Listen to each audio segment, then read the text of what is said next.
Today, we're talking with Blake Boles, a longtime champion of self-directed learning and one of the clearest voices in the unschooling movement. Blake's written books that challenge the very foundation of how we think about learning, like Why Are You Still Sending Your Kids to School?, The Art of Self-Directed Learning, and Better Than College. He's also the founder of Unschool Adventures, where he takes teens on learning journeys that don't involve classrooms or grades, but do involve real growth, real risk, and real-world learning. At Outschool, we believe learning should be personal, empowering, and driven by the learner. Blake's work pushes that even further and invites all of us to imagine a future where education looks more like life, and life is where learning happens. So let's dive in.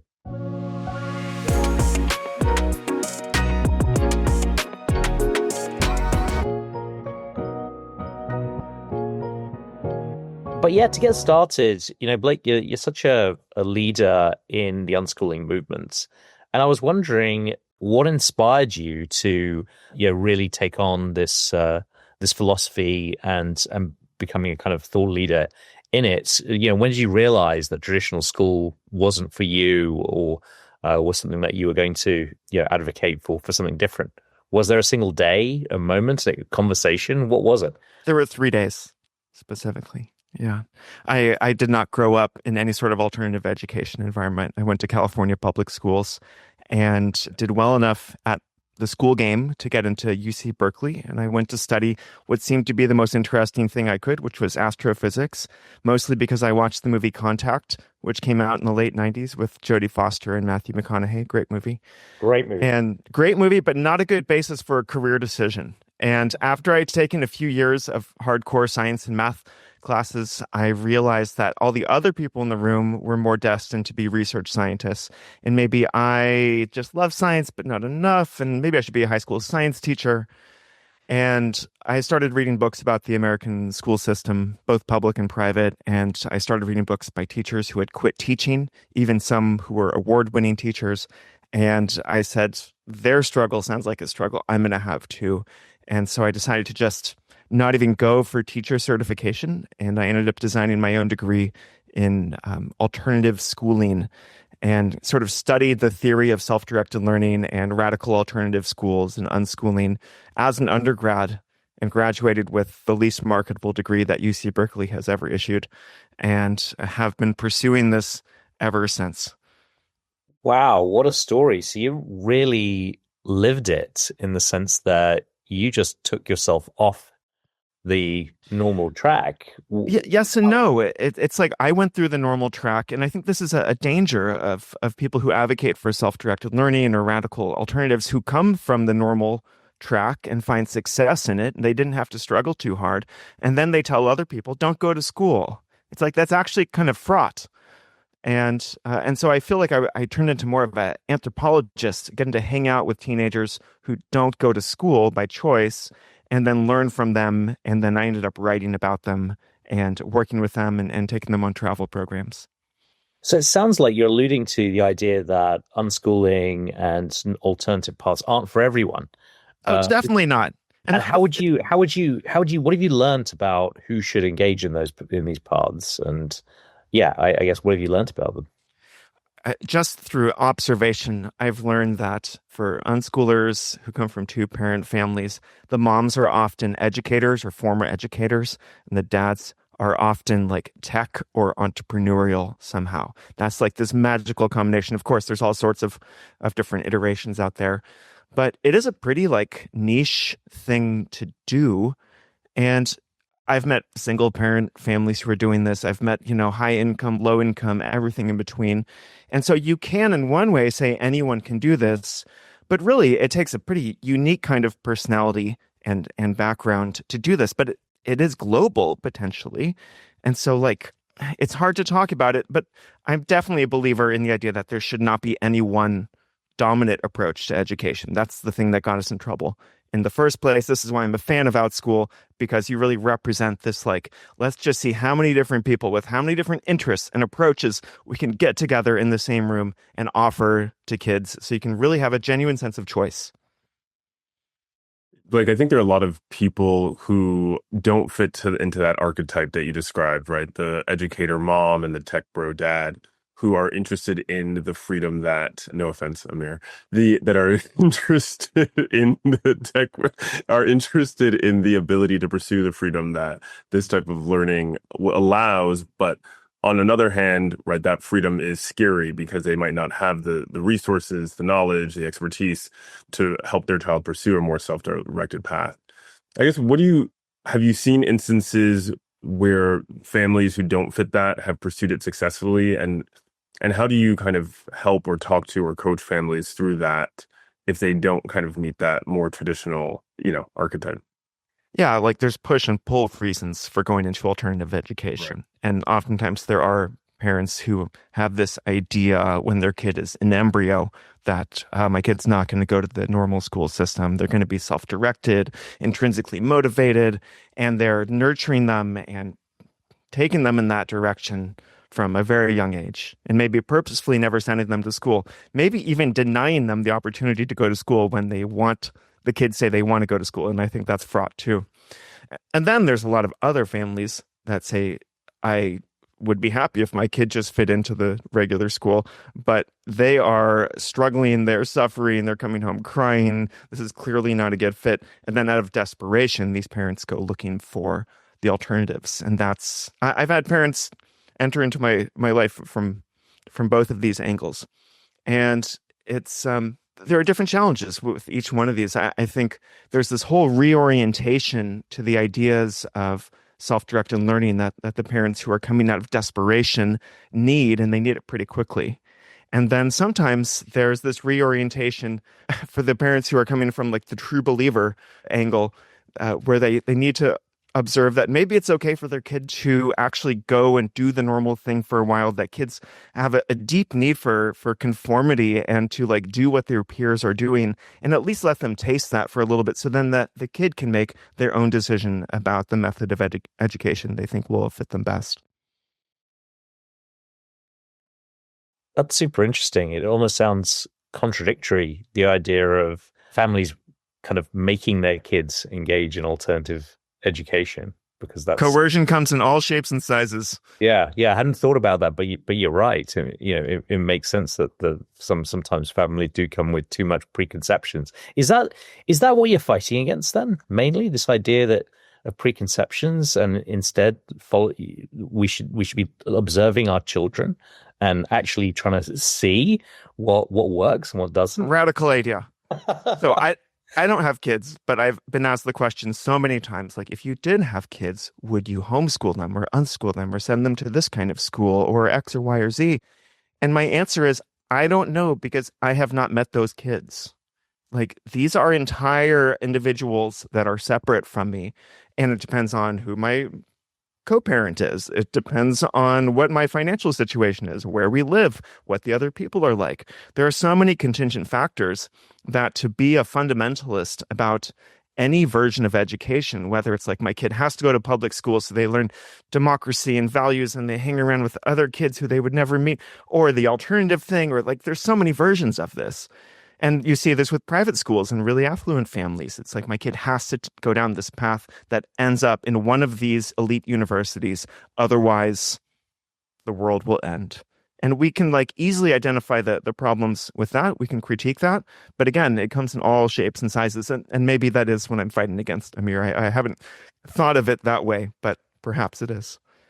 And Blake, you're in Europe now, and I'm curious to what extent you see that as a global phenomenon, right, or a Western civilization phenomenon, right? Is that true across, I guess, the U.S. and Europe, or have you noticed any difference in the ways that Europeans approach the kind of similar questions of education? I've spent less time around European parents than I have U.S. parents, but to broadly generalize, I think America's number one export is culture. And we developed intensive parenting in the 90s and the early 2000s. And then that started to be exported to other English-speaking countries, other affluent Western democratic countries. And so to a certain extent, it is global. But we Americans, we're the best at it. Like, We have like the highest anxiety, the highest pressure. We throw the most resources into education. I think just the fact that something like an Outschool can exist is a product of how worried so many parents get about education and how willing they are to invest money in it. So I'd say it definitely has a cultural home in the US, but it's permeated the globe. And this parent anxiety that you talk about, this rising anxiety, I think there's always been anxiety. I mean, I'm a parent, and I worry about my kids. I want to be a good parent. I want to do things right. I worry about where the world is going. I worry, will they be ready, etc., etc. But also, it seems like anxiety has been rising. What do you attribute that to, and how can we lower the temperature a bit? That is the big question. I did a deep dive into the history of parenting literature for the last book I published, which is called Why Are You Still Sending Your Kids to School?, which was published in 2020. And my editor told me that it was hilarious because it came out right when no kids were going to school because it was early pandemic times. But there's lots of different reasons. And the key word here for anyone who wants to go and do their own deep dive is intensive parenting. That's what sociologists call this sort of modern form of parenting, where we simply believe that we have a lot of control over our child's outcome.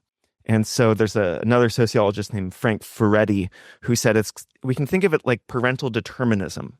If I really succeed with raising my kids the right way, they'll turn out incredibly, and that is to my credit. And if I fail to raise my kids in the correct way, if I don't follow the right books and I don't provide the right supplementary educational activities or read to them when they're in the crib, et cetera, then they will fail, and that is my fault.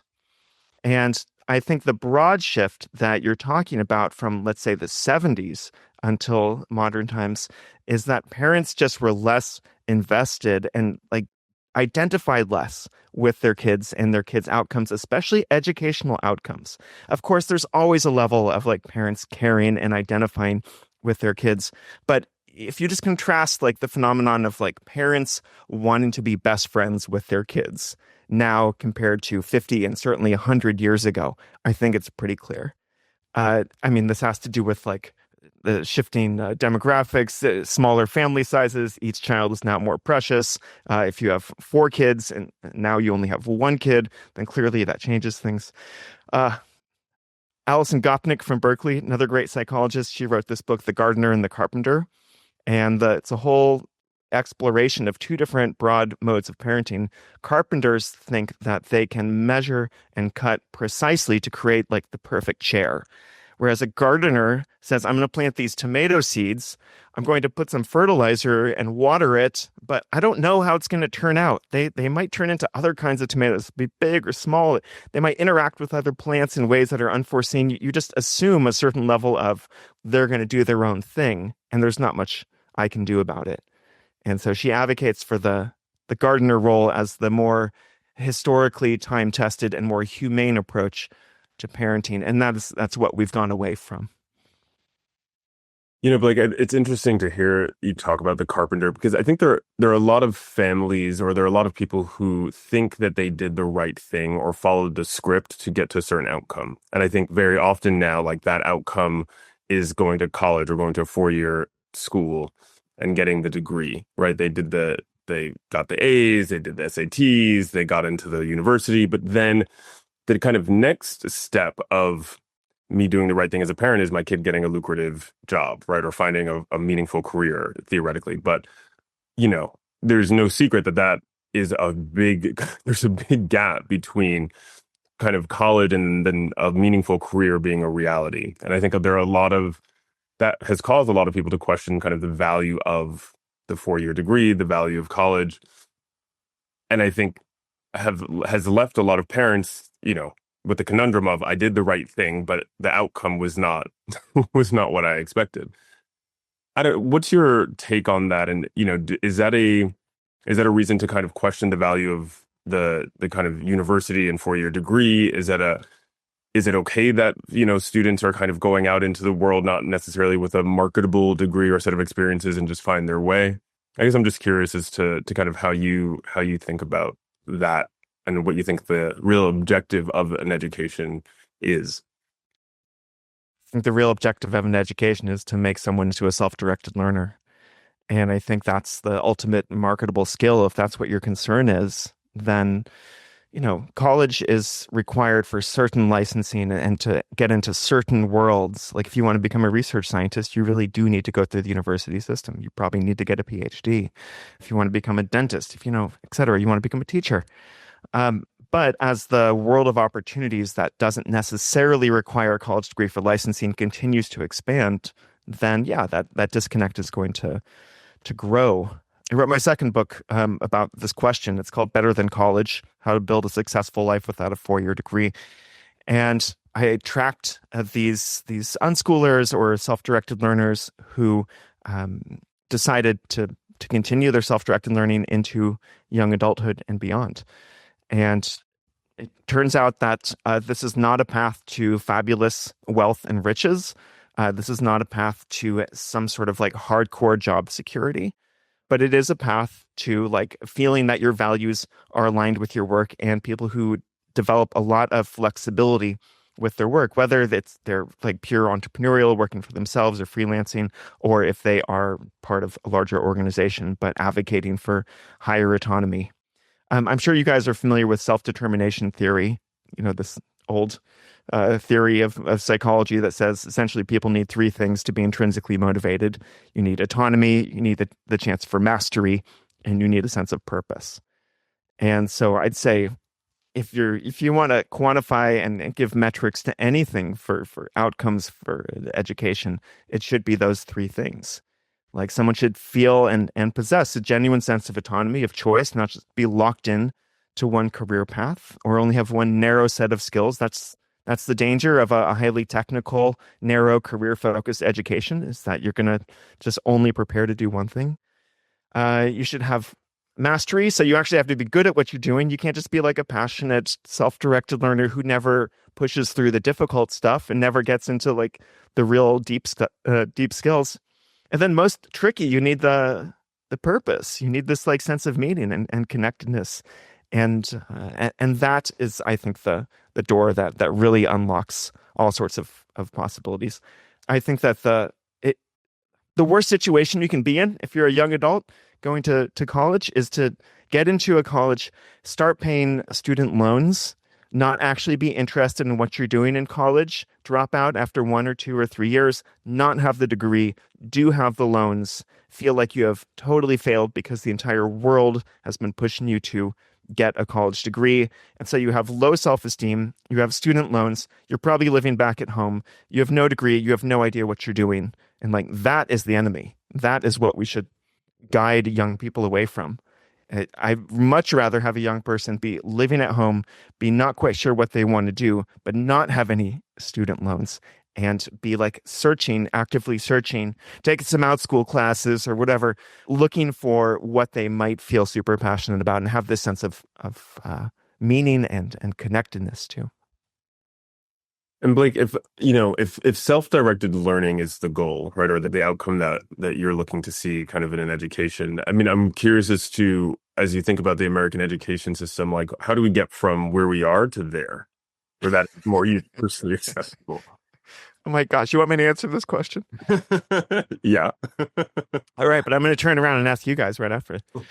I think that there just need to be more approaches to education. I have some hopes for the current school choice, broadly speaking, school choice thing, which is happening. More flexible use of public funds. I know that Outschool is taking some advantage of this and playing a part in that world. I also, this might be a bit weird to say, but I just don't have that much faith that it's going to change.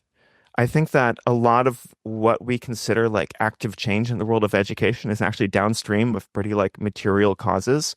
So, for example, why did homeschooling take off in the late 90s?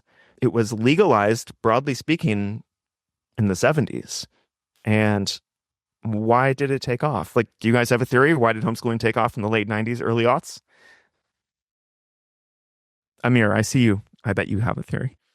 I have no backing for this, but what immediately sprang to mind was the trend that you were talking about before, the idea of parent anxiety rising in general, And sometimes that anxiety is channeled into really trying to dot the I's and cross the T's in the standard path. But I think sometimes it can instead go the other way, and like seeing all the problems with the path and seeking alternatives.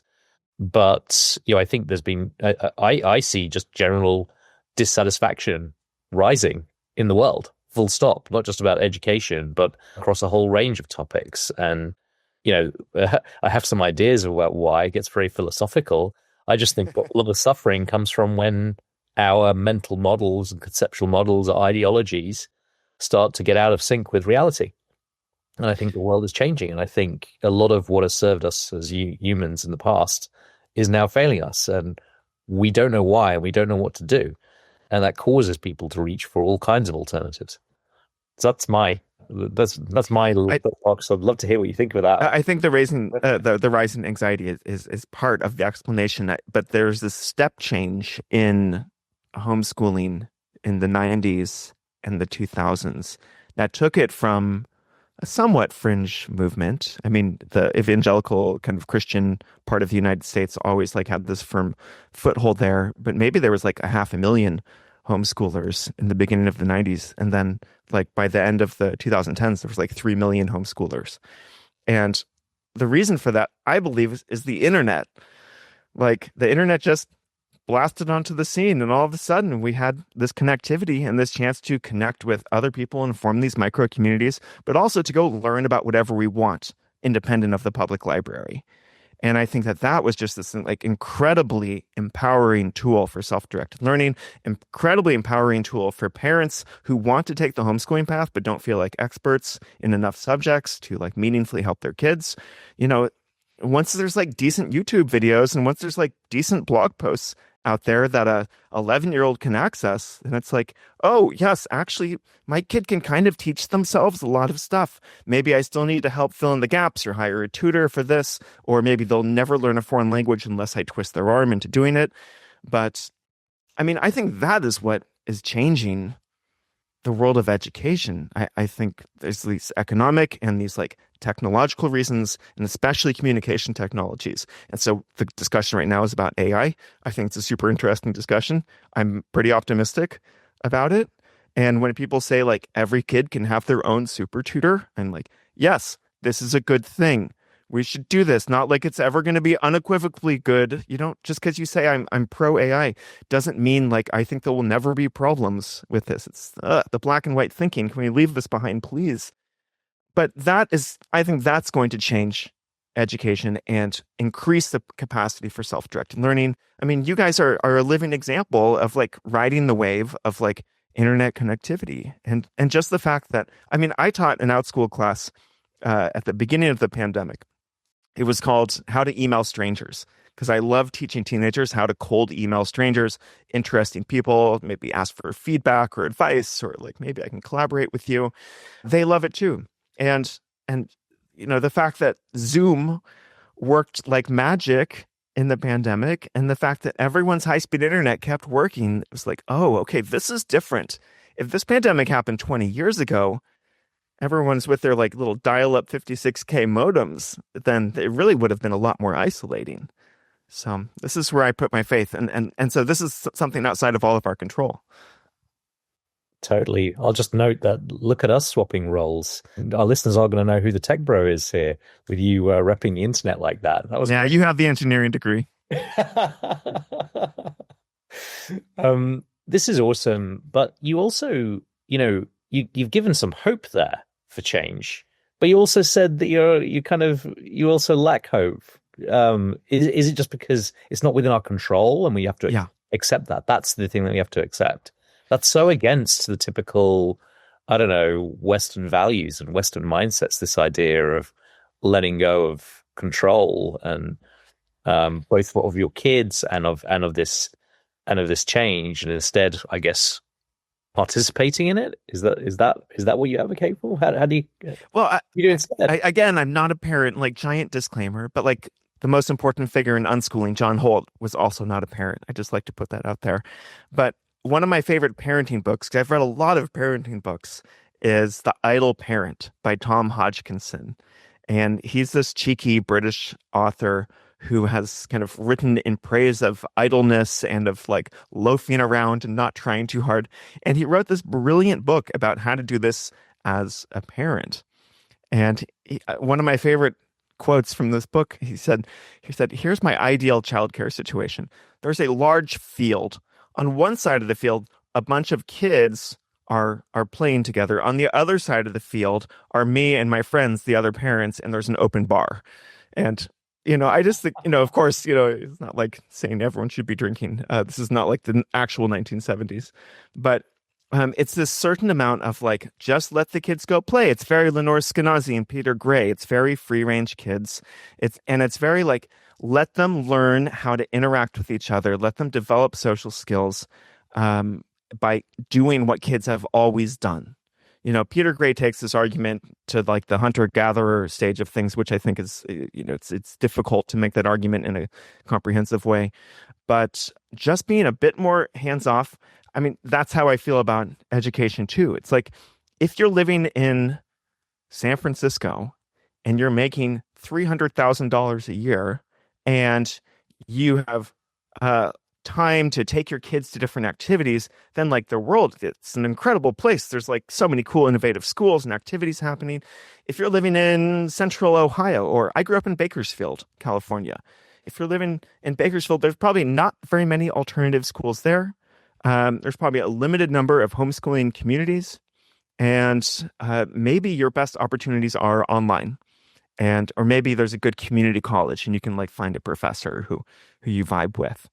But like, we are just limited by our options. We're limited by network effects. If you are living in Denmark and there's hardly any homeschoolers around and you want to be the first homeschooling family and your kids have no friends to play with because all the other kids are in school, this is a real thing. This is not going to change in like the 10 years that your kid is in this moment of life.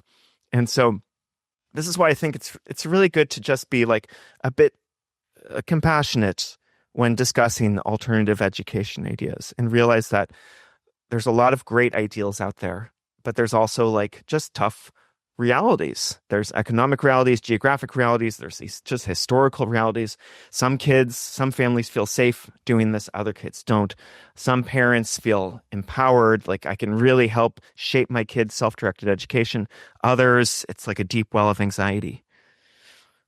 So that's a reassuring message, and a message I hope resonates with the families and audience we have listening in. Also note that image of that field that you described with the bar for the parents, that exists here in Central Europe. I wish it existed in more places.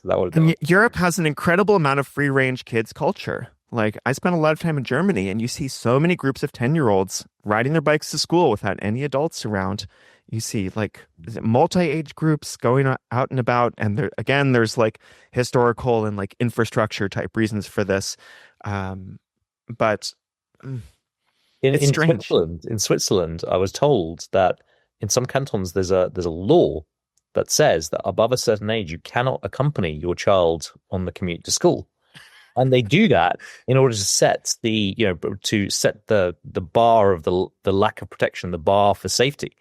And instead, everyone just looks out for the kids on the way to school. Really interesting policies, but it just makes you think there's so many different ways to organize a community and so many different ways we could be doing things.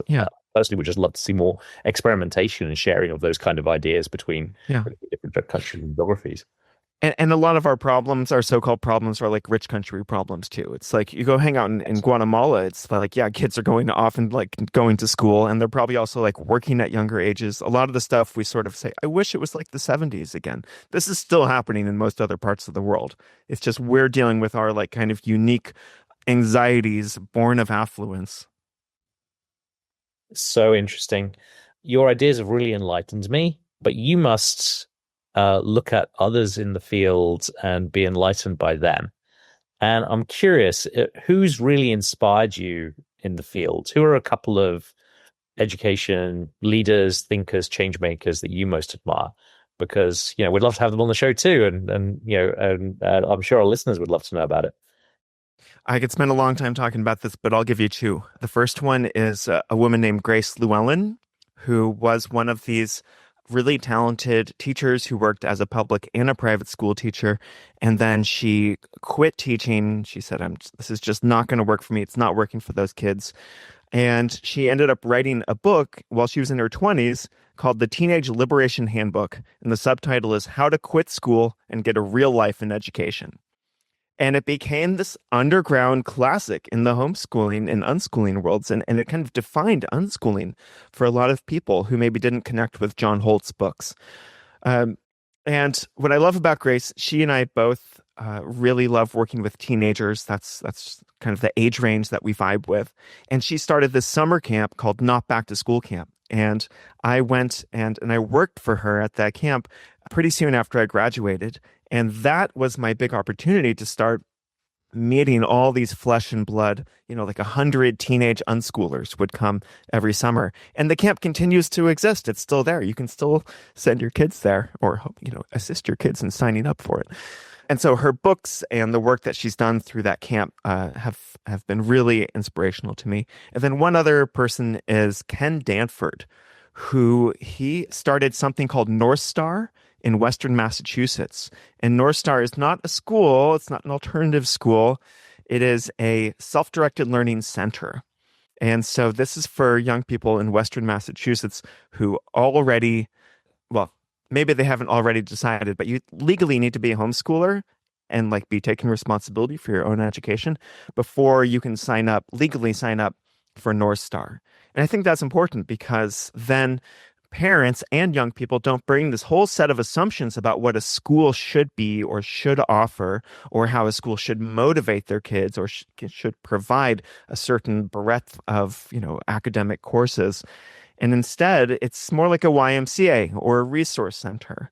And it has all sorts of classes. It's got really caring adults.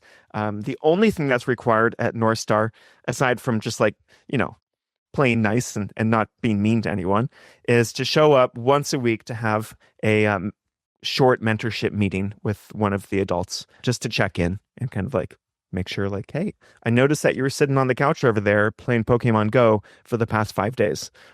Just want to check in and see if this is what you actually, are you doing this because you're so into Pokemon Go or because you're feeling some social anxiety or something else going on?